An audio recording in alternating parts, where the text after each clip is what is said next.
ಎಲ್ಲರಿಗೂ ನಮಸ್ಕಾರ. Welcome back to my YouTube channel. ನಾನಿವತ್ತು ಸಿಂಪಲ್ಲಾಗಿ ಪೂರಿ ರೆಸಿಪಿನ ತಿಳಿಸ್ಕೊಡ್ತೀನಿ.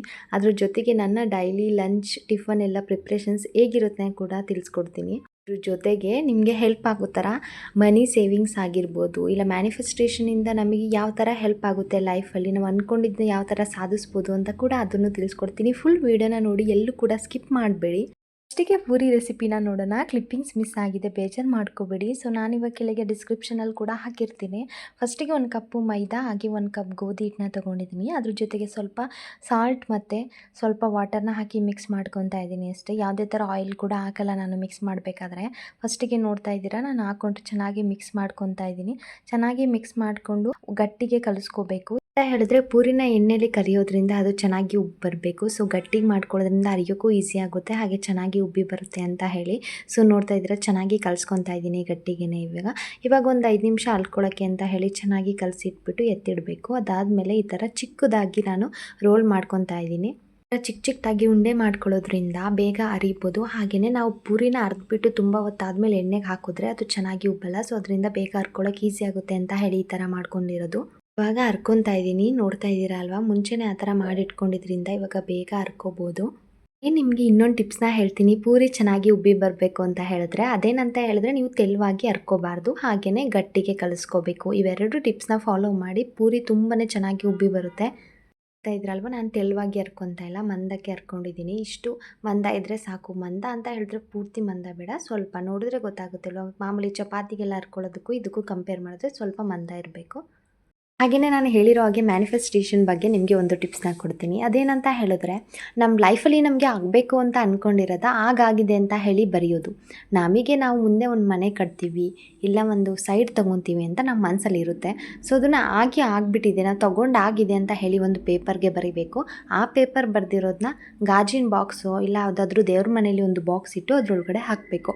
ಈ ಥರ ನಿಮಗೆ ಅದನ್ನು ಬರೆದು ಅದಕ್ಕೆ ಒಂದು ಸುಮ್ಮನೆ ದೇವ್ರ ಮನೆ ನಿಮ್ಗೆ ಇಷ್ಟವಾದ ಜಾಗದಲ್ಲಿ ಇಟ್ಟರೆ ಅದು ಬೇಗ ಸಕ್ಸಸ್ ಆಗುತ್ತೆ. ಸೊ ನನಗೂ ಅದು ಮ್ಯಾನಿಫೆಸ್ಟೇಷನ್ ಮಾಡಿ ಸ್ವಲ್ಪ ದಿನ ಆದಮೇಲೆ ಅದು ವರ್ಕ್ ಆಗಿದೆ. ಸೊ ಅದಕ್ಕೆ ನಿಮಗೆ ಹೇಳ್ತಾ ಇದ್ದೀನಿ.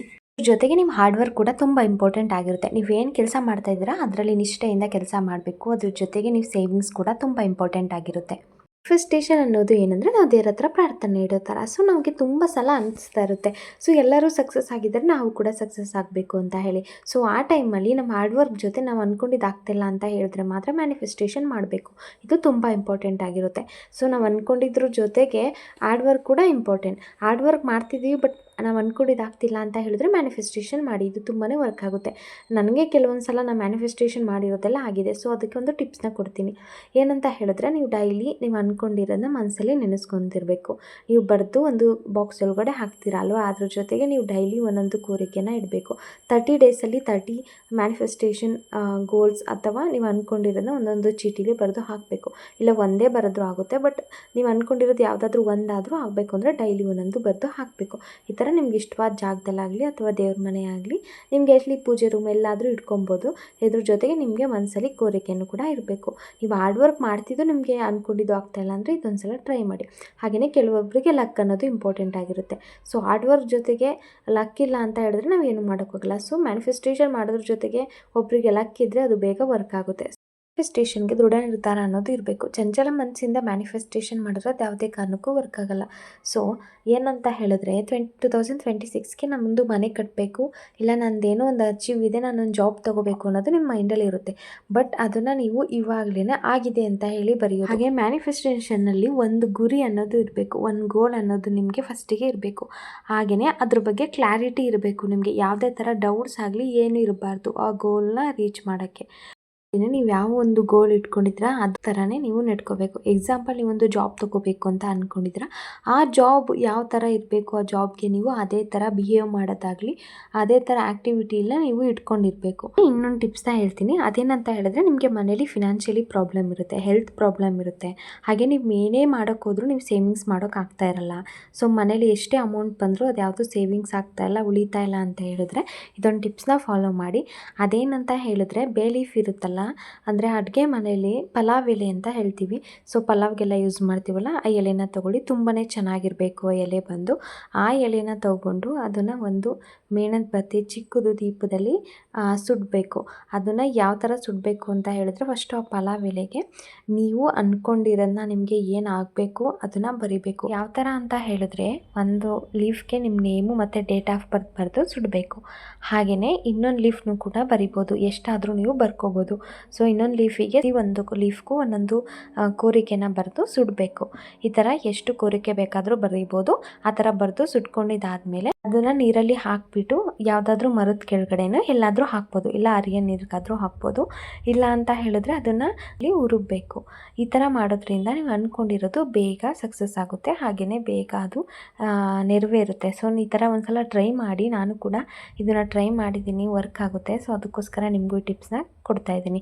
ಅದ್ರ ಜೊತೆಗೆ ನಿಮಗೆ ಲಕ್ಷ್ಮೀ ಪೂಜೆನ ಮಾಡಬೇಕು ಮನೇಲಿ. ಹೆಣ್ಮಕ್ಳು ಏನಾದರೂ ಮನಿ ಪ್ರಾಬ್ಲಮ್, ಫಿನಾನ್ಷಿಯಲಿ ಪ್ರಾಬ್ಲಮ್ ಇದ್ದರೆ ಲಕ್ಷ್ಮೀ ಪೂಜೆನ ಮಾಡಬೇಕು. ಅದು ಏನೇನು ಇಟ್ಟು ಲಕ್ಷ್ಮೀ ಪೂಜೆನ ಮಾಡಬೇಕು ಅಂತ ಹೇಳಿ ನಾನು ಆಲ್ರೆಡಿ ವಿಡಿಯೋನ ಅಪ್ಲೋಡ್ ಮಾಡಿದ್ದೀನಿ ನನ್ನ ಇನ್ಸ್ಟಾಗ್ರಾಮ್ ಚಾನಲಲ್ಲಿ. ಲಕ್ಷ್ಮಿಗೆ ಇಷ್ಟವಾದ ವಸ್ತುಗಳನ್ನ ಇಟ್ಟು ಪೂಜೆ ಮಾಡೋದು ಹೇಗೆ, ಇಷ್ಟವಾದ ವಸ್ತುಗಳು ಯಾವುದು ಎಲ್ಲನೂ ಕೂಡ ನಾನು ಆಲ್ರೆಡಿ ವಿಡಿಯೋ ಮಾಡಿದ್ದೀನಿ. ನಾನು ಯೂಟ್ಯೂಬ್ ಚಾನಲಲ್ಲಿ ಹೋಗಿ ಚೆಕ್ ಮಾಡಿ. ಲಕ್ಷ್ಮಿಗೆ ಇಷ್ಟವಾದ ವಸ್ತುಗಳನ್ನ ಲಕ್ಷ್ಮಿ ಫೋಟೋ ಮುಂದೆ ಇಟ್ಟು ಶುಕ್ರವಾರ ಮಂಗಳವಾರ ಪೂಜೆ ಮಾಡ್ತಾ ಬನ್ನಿ. ತುಂಬ ಒಳ್ಳೆಯದಾಗುತ್ತೆ ಇದರಿಂದನೂ. ಅದು ಯಾವ ಥರ ಪೂಜೆ ಮಾಡೋದು, ಯಾವ್ಯಾವುದು ಎಷ್ಟೆಷ್ಟು ಇಡಬೇಕು ಎಲ್ಲನೂ ಕೂಡ ವಿಡಿಯೋದಲ್ಲಿ ನಾನು ಆಲ್ರೆಡಿ ಡಿಟೇಲ್ ಆಗಿ ಎಕ್ಸ್ಪ್ಲೈನ್ ಮಾಡಿದ್ದೀನಿ. ಕೂಡ ವಿಡಿಯೋನ ನೋಡಿಲ್ಲ ಅಂತ ಹೇಳಿದರೆ ಡಿಸ್ಕ್ರಿಪ್ಷನಲ್ಲಿ ಲಿಂಕ್ ಹಾಕಿರ್ತೀನಿ, ಹೋಗಿ ಚೆಕ್ ಮಾಡಿ. ಸೊ ನೆಕ್ಸ್ಟ್ ನಾನು ಇದ್ರ ಬಗ್ಗೆ ಫುಲ್ ವಿಡಿಯೋನ ಮಾಡಿ ಅಪ್ಲೋಡ್ ಮಾಡ್ತೀನಿ. ಸೊ ಇವಾಗ ಪೂರಿ ಎಲ್ಲನೂ ಹರ್ಕೊಂಡಿದ್ದಾಗಿದೆ. ತೆಳುವಾಗಿ ಹರ್ಕೋಬಾರ್ದು, ಬೇಕು ಅಂತ ಹೇಳಿದ್ರೆ ಮಂದವಾಗಿ ಹರ್ಕೋಬೇಕು. ಸೊ ನಾನು ಹರ್ಕೊಂಡಿದ್ದಾಗಿ ಇವಾಗ ಬೇಯಿಸ್ತಾ ಇದ್ದೀನಿ. ತುಂಬಾ ಚೆನ್ನಾಗಿ ಉಬ್ಬಿ ಬರ್ತಾಯಿದೆ. ನಾನು ಯಾವುದೇ ಥರ ರವೆ ಆಗಿರ್ಬೋದು, ಸೋಡಾ ಆಗಿರ್ಬೋದು ಏನೂ ಕೂಡ ಯೂಸ್ ಮಾಡಿಲ್ಲ. ಯೂಸ್ ಮಾಡಿರೋದಂದರೆ ಮೈದಾ ಮತ್ತು ಗೋಧಿ ಹಿಟ್ಟು, ಅದ್ರ ಜೊತೆಗೆ ಸ್ವಲ್ಪ ಸಾಲ್ಟ್ನ ಯೂಸ್ ಮಾಡಿದ್ದೀನಿ ಅಷ್ಟೇ. ಆದಮೇಲೆ ಎಣ್ಣೆನ ಸ್ವಲ್ಪ ಕಳಿಸ್ಕೊಂಡಿರೋ ಹಿಟ್ಟಿಗೆ ಹಚ್ಚಿರೋದು ಅಷ್ಟೇ. ಪೂರಿ ಚೆನ್ನಾಗಿ ಬರುತ್ತೆ ಅಂತ ಹೇಳಿ ಸಾಫ್ಟಾಗಿ. ಸೊ ನೋಡ್ತಾ ಇದ್ದೀರಾ ಅಲ್ವಾ ಎಷ್ಟು ಚೆನ್ನಾಗಿ ಬಂದಿದೆ ಪೂರಿ ಅಂತ ಹೇಳಿ. ಇದು ಕೂಡ ಅಷ್ಟೇ ತುಂಬಾ ಚೆನ್ನಾಗಿ ಉಬ್ಬಿ ಬರ್ತಾಯಿದೆ. ಯಾವುದೇ ಪೂರಿ ಆದರೂ ಅಷ್ಟೇ ನೀವೇನು ಯೂಸ್ ಮಾಡೋಕ್ಕೆ ಹೋಗಬೇಡಿ. ಸೊ ಮಂದಕ್ಕೆ ಸ್ವಲ್ಪ ಗಟ್ಟಿಯಾಗಿ ಪೂರಿನ ಕಲಸಿಟ್ಕೊಂಡ್ರೆ ಸಾಕು, ತುಂಬಾ ಚೆನ್ನಾಗಿ ಬರುತ್ತೆ. ಸೊ ನಾನು ಇಲ್ಲಿವರೆಗೆ ಮಾಡುವಂಥ ಪೂರಿ ರೆಸಿಪಿಲಿ ಯಾವಾಗಲೂ ರವೆ ಆಗಲಿ ಏನೂ ಕೂಡ ಯೂಸ್ ಮಾಡಲ್ಲ.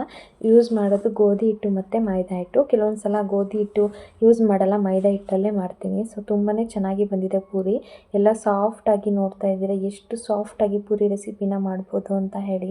ಇದ್ರ ಜೊತೆಗೆ ಸಾಗುನ ಮಾಡ್ಕೊಂಡು ತಿಂತಾಯಿದ್ರೆ ತುಂಬಾ ಚೆನ್ನಾಗಿರುತ್ತೆ ಟೇಸ್ಟು.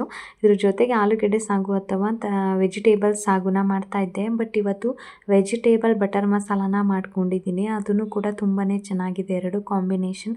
ಅದನ್ನು ಕೂಡ ಸಾಗು ಟೇಸ್ಟೇ ಬರ್ತಾಯಿದೆ. ಬಟ್ ಯಾವಾಗಲೂ ಪನ್ನೀರ್ನ ಯೂಸ್ ಮಾಡಿ ಬಟರ್ ಮಸಾಲಾನ ಮಾಡ್ತಾಯಿದ್ದೆ, ಆದರೆ ಈ ಸಲ ವೆಜಿಟೇಬಲ್ನ ಯೂಸ್ ಮಾಡಿ ಬಟರ್ ಮಸಾಲಾನ ಮಾಡಿದ್ದೀನಿ. ಎರಡು ಕಾಂಬಿನೇಷನ್ ಸಖತ್ತಾಗಿತ್ತು ಟೇಸ್ಟ್ ಬಂದು. ಈ ಸಾಗು ರೆಸಿಪಿನ ನಾನು ನೆಕ್ಸ್ಟ್ ವಿಡಿಯೋ ಮಾಡಿ ಅಪ್ಲೋಡ್ ಮಾಡ್ತೀನಿ. ಇದ್ರ ಜೊತೆಗೆ ನಾನು ಬಿಸಿಬೇಳೆ ಬಾತ್ ಪೌಡರ್ನ ಹೇಗೆ ಮಾಡೋದು ಅಂತ ತಿಳಿಸ್ಕೊಡ್ತೀನಿ. ಇದನ್ನು ಪಲಾವ್ಗೆ ಯೂಸ್ ಮಾಡ್ಬೋದು, ಪುಳಿಯೋಗರೆನೂ ಕೂಡ ಮಾಡ್ಬೋದು. ತುಂಬಾ ಚೆನ್ನಾಗಿರುತ್ತೆ ಟೇಸ್ಟ್ ಬಂದು. ಸೊ ನಾನಿವಾಗ ಏನೇನು ತೊಗೊತಾ ಇದ್ದೀನಿ ಅಂತ ಕೂಡ ತಿಳಿಸ್ಕೊಡ್ತೀನಿ. ಇವಾಗ ನಾನು 5 to 6 days 7 days ಮಾಡ್ಬೋದು ಇದನ್ನು, ಅಷ್ಟು ಪೌಡರ್ನ ಮಾಡ್ಕೊಂಡಿದ್ದೀನಿ. ಯಾಕಂದರೆ ನಮ್ಮ ಮನೆ ಇರೋದು ನಾನು ನಮ್ಮ ಹಸ್ಬೆಂಡ್ ಇಬ್ಬರೇ. ಸೊ ನಮ್ಮಿಬ್ಬರಿಗೆ ಇದು 7 days ಬರುತ್ತೆ. ಸೊ ನಿಮಗೆ ಎಷ್ಟು ಕ್ವಾಂಟಿಟಿಲಿ ಮಾಡ್ಕೋತೀರಾ ಅದ್ರ ಮೇಲೆ ಡಿಪೆಂಡ್ ಆಗುತ್ತೆ. ಸೊ ನಾನಿವಾಗ ಸ್ವಲ್ಪ ತೊಗೊಂಡಿದ್ದೀನಿ. ಕಡಲೆಬೇಳೆ, ಧನಿಯಾ ಆಗಿರ್ಬೋದು, ಮೆಣಸು, ಚಕ್ಕೆ, ಹಾಗೆಯೇ ಮಸಾಲೆ ಪದಾರ್ಥ ಸ್ವಲ್ಪ ತೊಗೊಂಡಿದ್ದೀನಿ. ಅದ್ರ ಜೊತೆಗೆ ಉದ್ದಿನಬೇಳೆ, ಜೀರಿಗೆ ಇಷ್ಟೂ ಕೂಡ ತೊಗೊಂಡಿದ್ದೀನಿ. ಇದ್ರ ಜೊತೆಗೆ ನಾನು ಹುರ್ಕೊಂಡಿರೋಂಥ ಮೆಣಸಿನ್ಕಾಯಿ ಮತ್ತು ಬ್ಯಾಡಗಿ ಮೆಣಸಿನ್ಕಾಯಿ ಮತ್ತು ಒಣಮೆಣಸಿನ್ಕಾಯಿ ಎರಡನ್ನೂ ಕೂಡ ತೊಗೊಂಡಿದ್ದೀನಿ. ಇದು ಬ್ಯಾಡಗಿ ಮೆಣಸಿನ್ಕಾಯಿ ಏನಕ್ಕೆ ಯೂಸ್ ಮಾಡ್ತೀವಿ ಅಂತಂದರೆ ಕಲರ್ ಚೆನ್ನಾಗಿ ಬರುತ್ತೆ ಅಂತ ಹೇಳಿ ಯೂಸ್ ಮಾಡ್ತೀವಿ, ಖಾರನೂ ಚೆನ್ನಾಗಿರುತ್ತೆ. ಸೊ ಅದರಿಂದ ಎರಡು ಕೂಡ ಮಿಕ್ಸಲ್ಲಿ ಹಾಕ್ಕೊಳ್ಳಿ, ಒಂದನ್ನೇ ಹಾಕ್ಕೋಬೇಡಿ. ಟೇಸ್ಟ್ ಚೆನ್ನಾಗಿರುತ್ತೆ ಎರಡು ಮಿಕ್ಸಲ್ಲಿ ಹಾಕ್ಕೊಂಡ್ರೆ. ಅದನ್ನು ಕೂಡ ಸ್ವಲ್ಪ ರೋಸ್ಟ್ ಮಾಡಿಕೊಂಡು ಹಾಕ್ಕೊತಾ ಇದ್ದೀನಿ ಪುಡಿ ಮಾಡ್ಕೊಳ್ಳೋಕ್ಕೆ ಅಂತ ಹೇಳಿ. ಯಾವ ಥರ ಕ್ವಾಂಟಿಟಿಲಿ ಎಲ್ಲನೂ ತೊಗೊಂಡಿದ್ದೀನಿ ಅಂತ ಹೇಳಿದ್ರೆ, ಕಡಲೆಬೇಳೆ 3/4 ಕಪ್ ತೊಗೊಂಡಿದ್ದೀನಿ. ಹಾಗೆ ಉದ್ದಿನಬೇಳೆ ಅರ್ಧ ಕಪ್ಪು, ಧನಿಯಾ ಅರ್ಧ ಕಪ್ಪು, ಅದ್ರ ಜೊತೆಗೆ ಸ್ವಲ್ಪ ಮೆಣಸು 1 ಟೇಬಲ್ ಸ್ಪೂನು, ಚಕ್ಕೆ ಒಂದು 4ರಿಂದ 5, ಅದ್ರ ಜೊತೆಗೆ ಜೀರಿಗೆ 1/4 ಕಪ್ಪಷ್ಟು ತೊಗೊಂಡಿದ್ದೀನಿ. ಈ ಥರ ಕ್ವಾಂಟಿಟಿಲಿ ನಾನು ಪುಡಿ ಮಾಡ್ಕೊತಾ ಇರೋದು. ನಿಮಗೆ ಎಷ್ಟು ಜನಕ್ಕೆ ಪುಡಿ ಮಾಡ್ಕೊತೀರ, ಎಷ್ಟು ದಿನ ಬೇಕು ಅದ್ರ ಮೇಲೆ ನೀವು ಪುಡಿ ಮಾಡ್ಕೊಳ್ಳಿ. ಇದನ್ನೇ ಡಬಲ್ ಮಾಡ್ಕೊಳ್ಳಿ ಅಷ್ಟೇ. ಇವಾಗ ಇದನ್ನೆಲ್ಲ ಆರಿದಾದ್ಮೇಲೆ ಹುರ್ಕೊಂಡಿರೋದೆಲ್ಲ ಇದನ್ನು ಒಂದು ಮಿಕ್ಸಿ ಜಾರ್ಗೆ ಹಾಕ್ಕೊಂಡು ಪುಡಿ ಮಾಡ್ಕೊಳ್ಳೋಕ್ಕೆ ಅಂತ ಹೇಳಿ ಹಾಕ್ಕೊಂಡಿದ್ದೆ. ನಾನು ಒಟ್ಟಿಗೆ ಎಲ್ಲನೂ ಪುಡಿ ಮಾಡ್ಕೊಂಡಿದ್ದೀನಿ, ಸಪ್ರೇಟ್ ಏನು ಪುಡಿ ಮಾಡ್ಕೊಂಡಿಲ್ಲ. ಏನೇನು ಹುರ್ಕೊಂಡಿರೋ ಮಸಾಲೆ ಎಲ್ಲ ಒಟ್ಟಿಗೆ ಹಾಕ್ಬಿಟ್ಟು ಈ ಥರ ಚೆನ್ನಾಗಿ ಪೌಡರ್ ಮಾಡ್ಕೊಂಡಿದ್ದೀನಿ. ನೋಡ್ತಾ ಇದ್ದೀರಲ್ವ, ಸಣ್ಣದಾಗಿ ಪೌಡರ್ ಮಾಡ್ಕೋಬೇಕು. ನುಣ್ಣಗೆ ತರಿಯಾಗಿ ಪೌಡರ್ ಮಾಡಿಕೊಂಡ್ರೆ ಟೇಸ್ಟ್ ಇರಲ್ಲ. ನಾವು ಬಿಸಿಬೇಳೆ ಬಾತ್ ಪೌಡರ್ ಹಾಕಿದಾಗ ಸೊ ಅದಕ್ಕೆ ಇದು ಸಣ್ಣದಾಗಿ ಪುಡಿ ಮಾಡ್ಕೊಂಡಿದ್ದೀನಿ. ನೋಡ್ತಾ ಇದ್ದರೆ ಎಷ್ಟು ಸಣ್ಣದಾಗಿ ಪುಡಿ ಮಾಡ್ಕೊಂಡಿದ್ದೀನಿ ಅಂತ ಹೇಳಿ. ಈ ಥರ ನುಣ್ಣಗೆ ರುಬ್ಕೊಂಡ್ರೆ ಟೇಸ್ಟು ಕೂಡ ಚೆನ್ನಾಗಿರುತ್ತೆ. ಸೊ ಅದರಿಂದ ಈ ಥರ ನುಣ್ಣಗೆ ರುಬ್ಕೊಳ್ಳಿ. ಇದನ್ನು ರುಬ್ಕೊಂಡಿದ್ದಾದಮೇಲೆ ಮಿನಿಮಮ್ ಅಂದರೆ ಒಂದು 2 ಮಂತ್ಸ್ 3 ಮಂತ್ಸ್ ಸ್ಟೋರ್ ಮಾಡ್ಕೋಬೋದು. ನನಗೆ ಗೊತ್ತಿರೋ ಹಾಗೆ 2 ಮಂತ್ಸ್ ಕೂಡ ಸ್ಟೋರ್ ಮಾಡಿಕೊಂಡ್ರು ಏನೂ ಆಗಿಲ್ಲ. ನಾನು ಸ್ಟೋರ್ ಮಾಡಿದ್ದಾದಮೇಲೆ ಯೂಸ್ ಮಾಡಿದ್ದೀನಿ. 2 ಮಂತ್ಸ್ 3 ಮಂತ್ಸ್ವರೆಗೂ ಸ್ಟೋರ್ ಮಾಡಿಕೊಂಡು ನೀವು ಕೂಡ ಯೂಸ್ ಮಾಡಿ ನೋಡಿ, ಟ್ರೈ ಮಾಡಿ, ಏನೂ ಆಗೋಲ್ಲ.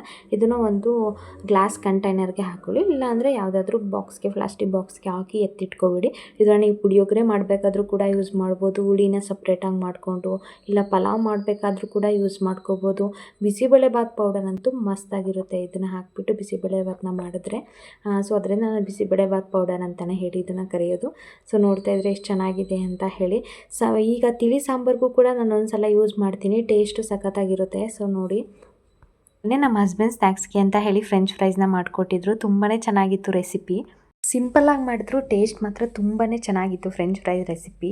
ಅದ್ರ ಜೊತೆಗೆ ನಾನು ನೈಟ್ ಡಿನ್ನರ್ಗೆ ಏನಾದರೂ ಮಾಡ್ಕೊಳ್ಳೋಣ ಅಂತ ಹೇಳಿ ಸಿಂಪಲ್ಲಾಗಿ ಟೊಮೆಟೊ ಪಲಾವ್ನ ಮಾಡ್ಕೊಂಡಿದ್ದೆ. ಯಾವುದೇ ಮಸಾಲೆನೂ ಕೂಡ ರುಬ್ಕೊಳ್ದೆ ಸಿಂಪಲ್ಲಾಗಿ ಆವಾಗಲೇ ಪುಡಿ ಮಾಡ್ಕೊಂಡಿರೋ ಪೌಡರ್ ಮತ್ತು ಟೊಮೆಟೊನ ಯೂಸ್ ಮಾಡಿ ಸಿಂಪಲ್ಲಾಗಿ ಟೊಮೆಟೊ ಪಲಾವ್ನ ಮಾಡ್ಕೊಂಡಿದ್ದೆ. ಈ ವಿಡಿಯೋ ಇಷ್ಟ ಆದರೆ ಪ್ಲೀಸ್ ಲೈಕ್ ಮಾಡಿ, ಸಬ್ಸ್ಕ್ರೈಬ್ ಮಾಡಿ. Thank you for watching.